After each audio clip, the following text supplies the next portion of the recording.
Bonjour à tous et bienvenue à ce premier podcast Top 50. Top 50 est un podcast B2B exclusivement dédié aux hommes et femmes qui font bouger l'économie locale dans la Manche.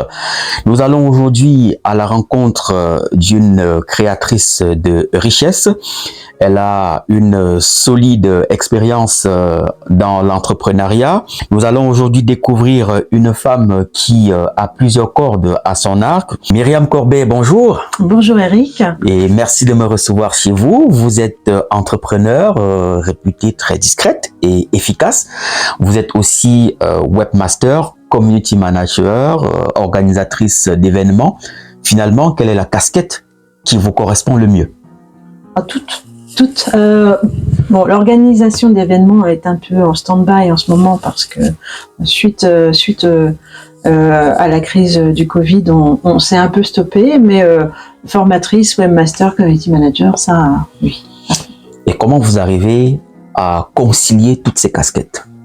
Elles sont imbriquées les unes dans les autres finalement. Quand on fait de la création de sites internet, on est vite amené à conseiller aux personnes à avoir une présence sur les réseaux sociaux s'ils ne sont pas en capacité de le faire, les former pour qu'ils puissent exceller dans ce milieu. Myriam Corbet, dans la Manche, c'est une marque qui est très connue dans le milieu de la communication locale. Il est aujourd'hui quasiment impossible de parler de communication sans citer Myriam Corbet. Comment en es-tu arrivé là? Alors en fait,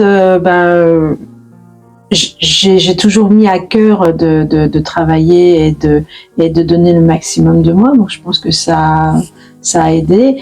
Je suis spécialisée dans la communication sur les réseaux sociaux et donc j'applique ce que j'enseigne et c'est notamment ce qu'on appelle la culture du branding, du personal branding, c'est-à-dire faire en sorte que quelqu'un soit reconnu sur Internet par rapport à une compétence, par rapport à un service, un produit. C'est justement le cœur de la communication sur les réseaux sociaux. D'où vous est venue cette idée? Quel a été votre parcours? J'ai commencé à créer des sites Internet en 2002 de façon ensuite entièrement autodidacte. J'étais en congé parental, je m'ennuyais et j'ai eu envie de faire un site internet et c'était un site internet. Le premier site internet que j'ai fait, c'était pour Daniel Lévy, notre regretté Daniel, le chanteur des 10 commandements.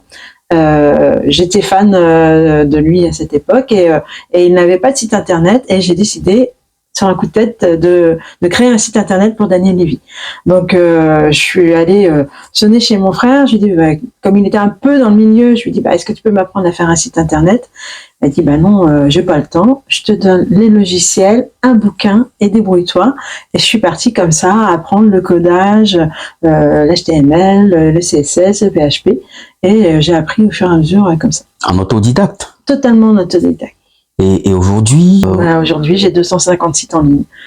Donc voilà. Après, j'ai progressé, j'ai appris tout le temps. Mais pour moi, la vie, c'est un apprentissage. De toute façon, il faut tout le temps être à l'écoute de ce qui pourrait, des compétences qu'on pourrait acquérir en plus. Donc voilà, j'ai progressé. Et ensuite, pour ce qui est de la formation réseaux sociaux, c'est une cliente pour qui j'avais fait un site internet qui m'a dit j'aimerais bien avoir une présence sur les réseaux sociaux. T'es pas mauvaise là-dedans, est-ce que tu peux me montrer 2-3 trucs? Et je me suis dit, il y a peut-être un besoin. Donc, j'ai commencé à lancer des formations. D'abord, des ateliers Facebook de 2 heures où les personnes venaient comprendre ce qu'était Facebook. Alors, j'en ai lancé un premier atelier. Il a été complet en 2 heures. J'en ai lancé un pour la semaine d'après, complet en 2 heures. Et pendant 6 mois, j'ai fait des ateliers toutes les semaines, surtout Cherbourg. Et puis, les ateliers de 2 heures sont passés à 3 heures. De 3 heures, maintenant, un atelier Facebook. Enfin, c'est maintenant une formation Facebook. C'est une journée minimum. Et voilà, je propose maintenant Facebook, Instagram, Pinterest, Twitter, tous les réseaux sociaux. Pas encore TikTok, je suis pas encore trop. Peut-être pour bientôt. Il faudrait que j'ai le temps de me former un peu mieux. D'accord. Alors, parlant de formation, on voit bien que tu le fais plutôt bien. Tu es parti de zéro. Tu as acquise des compétences toute seule, en autodidacte. Mais comment on arrive à partir de zéro et à construire 250 sites internet, à les mettre en ligne? Qu'est-ce qui fait la clé? Qu'est-ce qui fait la différence? Quelle est la compétence clé? L'écoute du client, en fait, est à l'écoute des besoins, essayer de l'accompagner. Ce que j'aime bien, c'est travailler avec une petite équipe, une entreprise qui démarre, et en fait être un joker dans cette entreprise qui va l'accompagner et l'aider à se faire connaître. J'ai l'impression d'être un petit peu partie de l'entreprise quelque part. La plupart de mes clients, je les tutoie et on reste en contact et voilà, tous les jours j'ai des coups de fil. Myriam, j'arrive pas à faire ci. Myriam, est-ce que tu peux faire ça? C'est et donc il y a une liaison qui se fait avec le client. Il y a un lien fort et du coup il parle de moi à d'autres personnes et voilà, ça fait un peu boule de neige. Après, à côté de ça, j'ai un site internet assez complet que je m'attache à mettre à jour très très régulièrement, même quand je suis débordée. Et j'ai un très bon référencement sur le web. Donc, il y a aussi cette chose-là Alors, je demande systématiquement, quand quelqu'un me contacte et que je ne connais pas, je demande d'où vous venez, comment. Et oui, la plupart du temps, c'est j'ai tapé création site internet, je suis tombée sur votre nom, j'ai regardé votre site et votre approche me plaît et voilà. Et puis il y a aussi forcément bouche à oreille, des gens qui me conseillent auprès d'autres personnes. Et voilà, c'est exponentiel. Plus on va avoir de sites en ligne, plus on va avoir de clients, plus on va avoir de retour. Le plus dur, c'est le début. C'est plutôt inspirant, ton parcours, Myriam. Alors, tu es si dégoulinante d'énergie que tu as créé un festival en 2018, festival Sons of Comedy Club. Qu'est-il devenu? D'où t'était venue cette idée? Alors en fait, mon mari en 2018 voulait se lancer dans l'humour. C'est un artiste, on en parlera, je pense après. Tout à fait. Et donc on est allé voir des spectacles d'humour à Caen. Et on a rencontré Harold Barbet qui maintenant est sur Rire et Chanson, a fait la première de Blanche Gardin.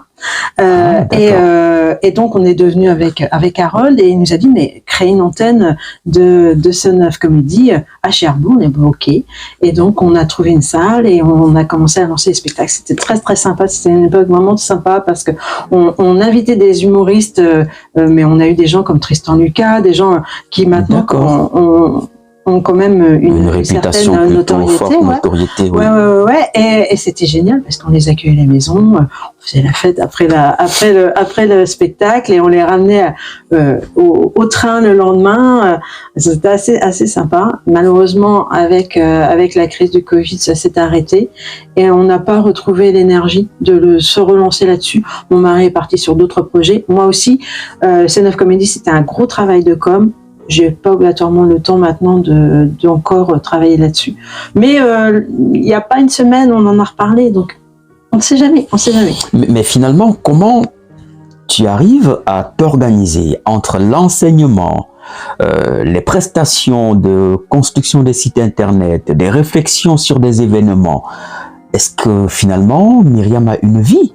Ah oui, j'ai une vie très trépidante, mais ma semaine est programmée. Je travaille beaucoup avec un calendrier en ligne, donc dès qu'on me commande quelque chose, que ce soit une formation ou un site internet, je bloque des créneaux pour les personnes. Donc j'ai une visibilité sur l'année de savoir ce que j'ai encore de disponible. Malheureusement, c'est de plus en plus difficile de répondre rapidement aux personnes. Maintenant, il y a un peu de délai quand on me demande un site internet parce que je peux pas être partout.